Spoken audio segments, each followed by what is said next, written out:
कहां लिखा है कि जिसकी गिनती ज्यादा होगी उसके यहां गरीब पैदा ही नहीं होगा, उसके यहां पिछड़ापन ही नहीं होगा? क्या भारत के सारे ब्राह्मण अरबपति हैं क्या? सारे ठाकुर करोड़पति हैं क्या? और संविधान जब सबको बराबरी का हिस्सा देता है, सब आईएएस में बैठो, सब न बैठो, तुम जीते तुम आ जाओगे, तुम्हारे नंबर आए तुम डीएम बनोगे, सब बन सकते हो, तो इस देश में इलेक्शन कमिश्नर भी बने, राष्ट्रपति भी बने, 6 मुसलमान गृह मंत्री भी बने, इस देश का होम मिनिस्टर भी मुसलमान बना। हम में से तो किसी ने सवाल नहीं उठाया कि ये होम मिनिस्टर मुसलमान है इसलिए ऐसा करे, जबकि उसने कुकर्म किया तब भी हमने सवाल नहीं उठाया।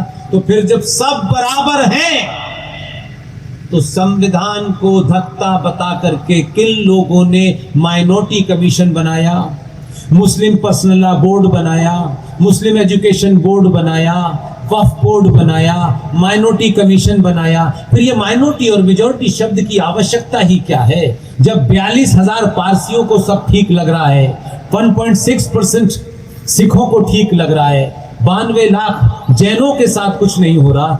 तो फिर ये 22-24 करोड़ लोगों के लिए ही क्यों है? और माइनॉरिटी का बजट का मतलब सिर्फ मुसलमान ही क्यों है? क्या इस देश में ये कैसे मंजूर आपने कर लिया कि अगर कोई ब्राह्मण की बेटी आईएएस बनना चाहती है और ब्राह्मण बेचारा गरीब है, उसके पास अपनी बेटी के लिए पढ़ाने के लिए बहुत पैसा नहीं है, उसकी ट्रेनिंग कराने के लिए उसके पास पैसा नहीं है, तो इसके सवाल संविधान संसद में उठना चाहिए, इस पे चुनाव होने चाहिए, इस पे नेताओं से सवाल पूछना चाहिए कि भाई ये बताइए कि अगर ब्राह्मण का बेटा, ठाकुर की बेटी अगर कमजोर है, पैसा नहीं है, तो ये सरकार ने नियम कैसे बना दिया है, क्या सोच के बनाया है, और हम चुप बैठे हुए हैं और हम कुछ बोलते नहीं है? ये नियम क्यों बना कि इस देश के अंदर एक कमीशन बनाया गया, उस कमीशन ने कहा कि मुसलमानों की स्थिति बहुत खराब है, इसलिए एक सच्चर कमीशन नाम का कमीशन बना, फिर एक बजट बनाया गया, उस बजट का टोटल बजट का पैसा कितना है और उस बजट में अलोकेट कर दिया गया कि 5,500 करोड़ का बजट जो मेरे टैक्स के दिए हुए पैसे हैं, मैं हिंदू हूं, सनातनी हूं, मुझसे भी मेरे टैक्स के पैसे कटे हैं और 5,500 करोड़ का वो बजट बनाया है। और उस बजट से ये अधिकार किसने दिया सेकुलर स्टेट को? ये अधिकार किसने दिया इस देश की सत्ताओं को कि आप 5,500 करोड़ का वो बजट बनाएं और सिर्फ उस बजट से अगर मुसलमान का बेटा, मुसलमान की बेटी आईएएस बनने का ख्वाब रखती है, उसके अंदर ये दिल में ख्वाहिश है कि मैं आईएएस बनूं, तो उस सच्चर कमीशन के 5,500 करोड़ के बजट से 1 लाख रुपया उसकी ट्रेनिंग पे खर्च किया जाएगा। मेरा सवाल यह है कि ये कौन सा सेकुलरिज्म है कि एक मजहब की बेटी या बेटा आईएएस बनना चाहता है, बने, इस पे किसी को कोई दरकार नहीं है, लेकिन स्टेट मेरे साथ डिस्क्रिमिनेट कैसे कर सकती है? मैं ब्राह्मण हूं, मेरा बेटा, मेरे पास उतने पैसे नहीं है, मैं ठाकुर हूं, मेरे पास उतने पैसे नहीं है, मेरा बेटा बेटी भी चाहता है कि मैं आईएएस बनूं, उसको ट्रेनिंग मिले, उसको नहीं दिए जाएंगे 1 लाख रुपए और आप उसको 1 लाख रुपए देंगे? ये कौन सा तरीका है? कौन सा सवाल है भैया? कौन सा एजेंडा है ये देश चल किस तरीके से रहा है? ये चीजों पे चर्चा नहीं होनी चाहिए।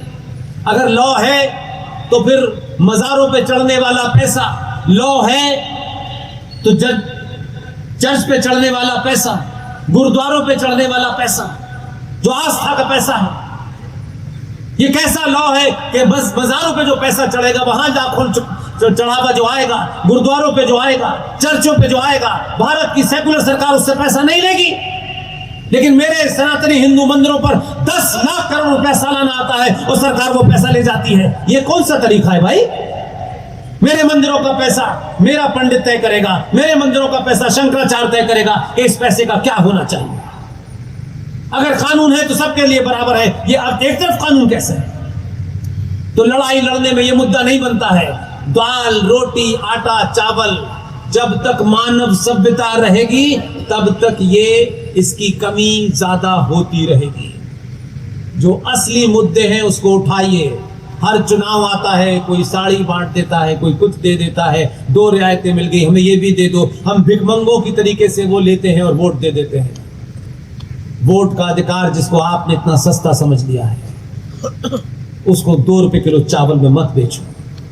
सरकारों के सामने सवाल रखो, तथ्यों पे रखो, बिना किसी को बुरा भला कहे। कंपैरिजन के लिए मुझे कुछ चीजें इस्तेमाल करनी पड़ती हैं क्यों भारत के मंदिरों से सरकार 10.5 लाख करोड़ रुपया ले जाती है और एक भी मंदिर पर 1 रुपया खर्च नहीं करती? और मुझसे लेती है तो मजारों से क्यों नहीं लेती, गुरुद्वारों से क्यों नहीं लेती, चर्चों से क्यों नहीं लेती? संविधान तो कहता है सब बराबर है। तो ये कौन सी बराबरी है? मुहिम चलाइए, पूरे देश में चला रहा हूं मैं। मंदिरों का पैसा मंदिर में आस्था रखने वाले लोगों के पास होना चाहिए। अपने अंदर से बहादुर चुनिए, चोर उचक्के मत चुन लीजिए। पूरे देश में मिलकर के कोई संगठन बनाइए। संगठन तो इस देश में बहुत सारे हैं, कोई ट्रस्ट वस्ट बना लीजिए। लोगों पर दबाव बनाइए, पढ़े लिखे लोगों को आगे आना चाहिए कि ये 10 लाख करोड़ रुपया सनातनी ट्रस्ट में रखें और पूरे देश में लोगों को, अब जैसे मेडिकल रिप्रेजेंटेटिव टाइप से लोग अपॉइंट होते हैं, उनको तनख्वाह दें और देश के हर कोने में भेजें। किसी ब्राह्मण, किसी ठाकुर, किसी बनिए, किसी दलित, किसी अगड़े, किसी पिछड़े की बेटी में IAS बनने की उसकी ख्वाहिश है, इस मंदिर के 10.5 लाख करोड़ रुपए में से उसको स्कॉलरशिप दिया जाए ताकि वो अपनी इच्छा पूरी कर सके। सरकारों से भीख मांगने से अच्छा है अपनी जो ताकत आपके हाथ में है उस पैरेलल ताकत को मजबूत कर लीजिए। ये जो अगड़े पिछड़े का झगड़ा हो गया है कि मुझे नहीं रिजर्वेशन दिया, उसे दिया है, इसकी जरूरत ही नहीं पड़ेगी। अभी समय है। छोटी छोटी चीजों के लिए सरकार को गिरा देते हैं, छोटी छोटी चीजों के लिए सरकार के पीछे दौड़ते हैं। ये समय बहुत लंबे समय तक रहने वाला नहीं है। और वैसे भी हिंदू को सोने की बहुत आदत है। वो बस हवा में सुनता है, ताली बजाता है, भजन करता है और सो जाता है।